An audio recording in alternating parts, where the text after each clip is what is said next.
আল্লাহ রাব্বুল আলামিন বলেন, ইন্না আনজালনাহু ফি লাইলাতিল কদর। ওই কদরের দাম বাড়ার আরেকটা মাত্র কারণ হচ্ছে ওই কদরের রাত্রে আল্লাহ কোরআন নাজিল করেছে। আল্লাহ রাব্বুল আলামিন আয়াতের পরের অংশ বলেন, ওমা আদরাকা মা লাইলাতুল কদর। ও পয়গম্বর, আপনি কি জানেন কদরের দাম কত? এই কদর তো আমি আল্লাহ রাব্বুল আলামিন অন্য নবীর উম্মতকেও দান করেছিলাম।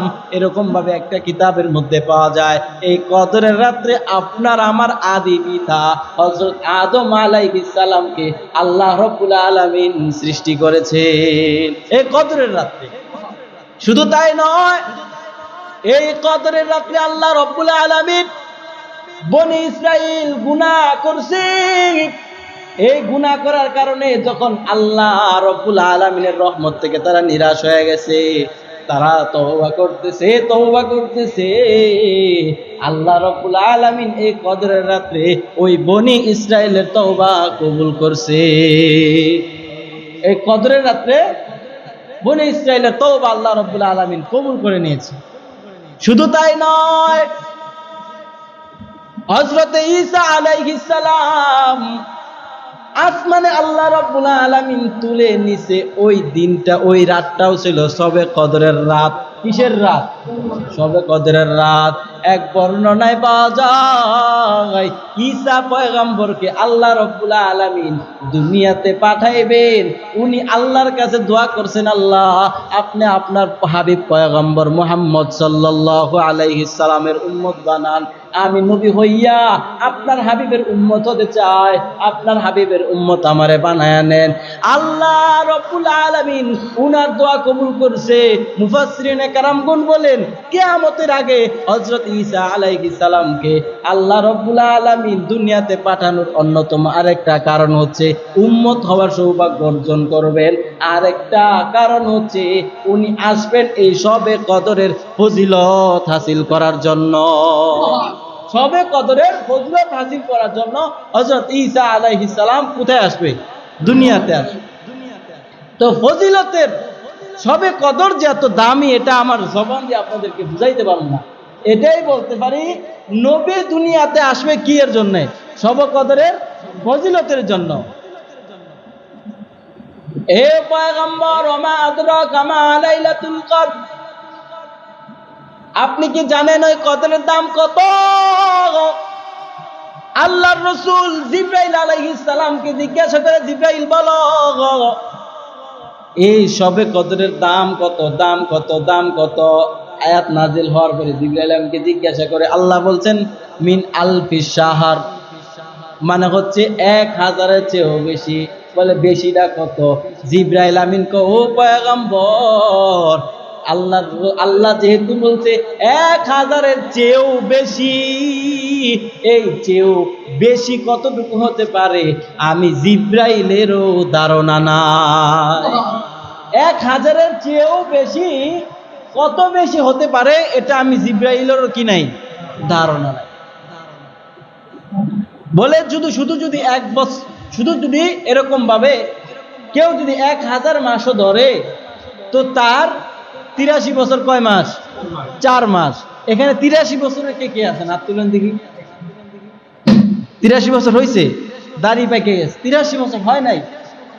এর মানে হচ্ছে জীবনে কেউ যদি একটা শবে কদর আল্লাহর রাস্তায় ব্যয় করতে পারে, আল্লাহর রাস্তায় রুনাজারি করতে পারে, আর কেউ যদি একটা শবে কদর পাইয়া যায় আর 83 বছরের ফজিলত যদি তার ভিতরে ঢুকাইতে পারে, তার জিন্দেগির গুনাহ মাফ হইয়া সে জান্নাতে যাবে, এর মধ্যে কোনো বাধা পড়বে না। কারণ আমার হায়াত তো 83 বছরে হয়নি। আমার হায়াত কেউ কারো 20 বছর বয়স যদি হয়, তার তো শবে কদর 20 বার চলে গেছে। কথা বুঝেন নাই? কারো যদি 40 বছর হয়, তার জীবন থেকে শবে কদর কয়টা চলে গেছে?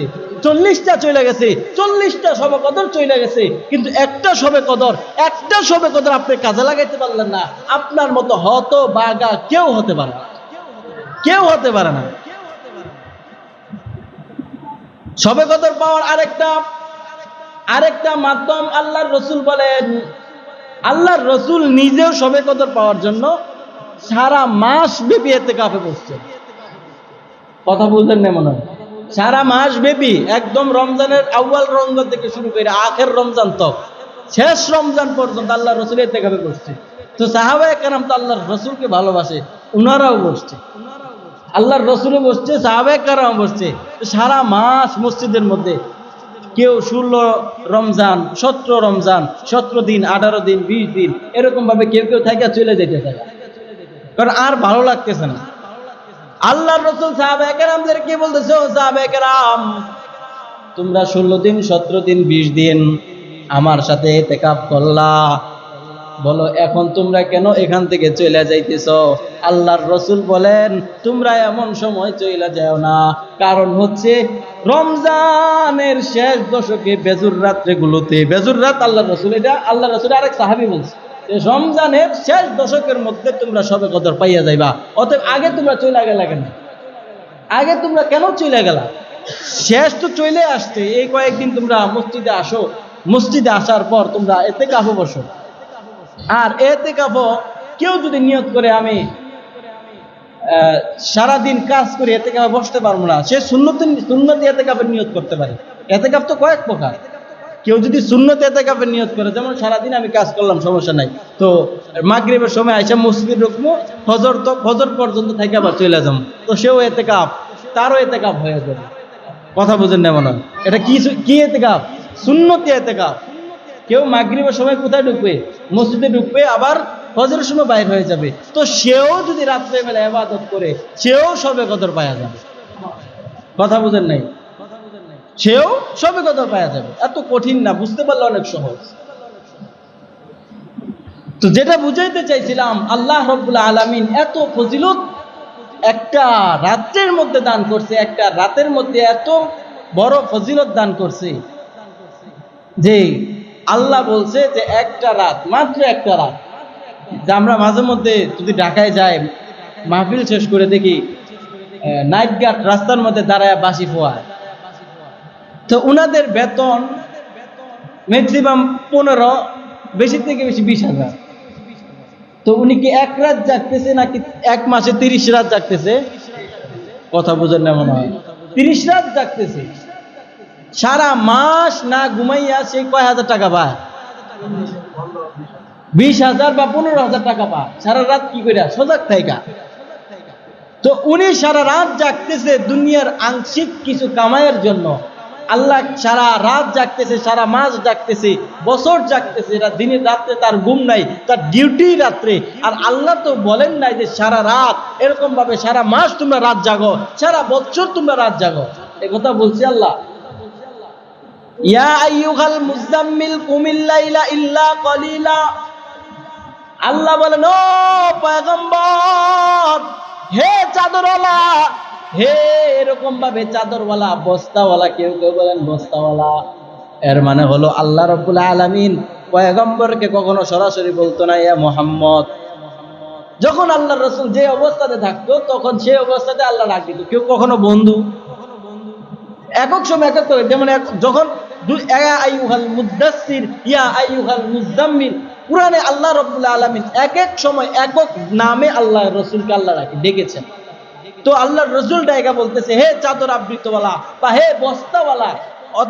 তখন আল্লাহ রাসূল সম্ভবত চাদর গায়ে দিয়েছিল, এই জন্য আল্লাহ বলে, হে চাদর আবৃতওয়ালা, আপনি রাতের বেলা দাঁড়ান, সারা রাত দাঁড়াইয়া পা ফুলাইয়া ফেলার কোনো দরকার নাই।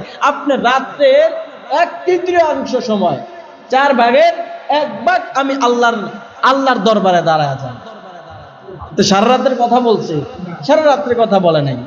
তো যেটা বুঝাইতে চাইছিলাম, একটা নাইট গার্ড কিছু টাকার জন্য, তার সংসার চালানোর জন্য, 20,000 টাকার জন্য বা 15,000 টাকার জন্য সারা রাত, সারা মাস ব্যাপী, সারা বছর ব্যাপী জাগতে পারে। আর আপনার আমার রব, আপনার আমার রহমান, উনি বলছে যে সারা মাস জাগার দরকার আছে।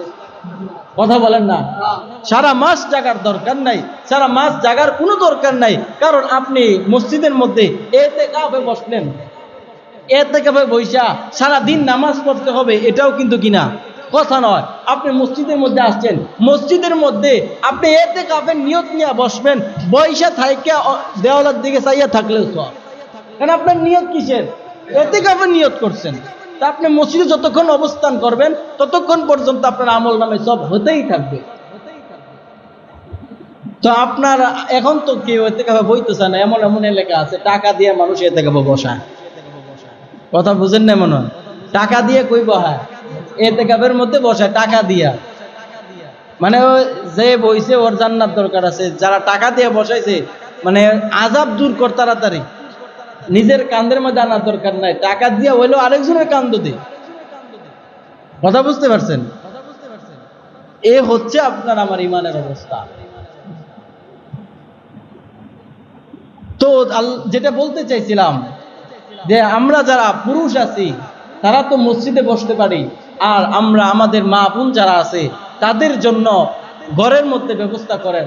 এমন এমন ঘর আছে, এমন এমন ফ্ল্যাট আছে, কত সুন্দর সুন্দর, কোথায় টিভি বসবে, কোথায় ফ্রিজ বসবে, কোথায় আলমারি বসবে, কোথায় ড্রেসিং টেবিল বসবে, এইগুলো আগের থেকে প্ল্যান করে মুসলমানের বাচ্চা এটা মাথার মধ্যে ঢুকায় না, এটা তার নলেজে আসে না।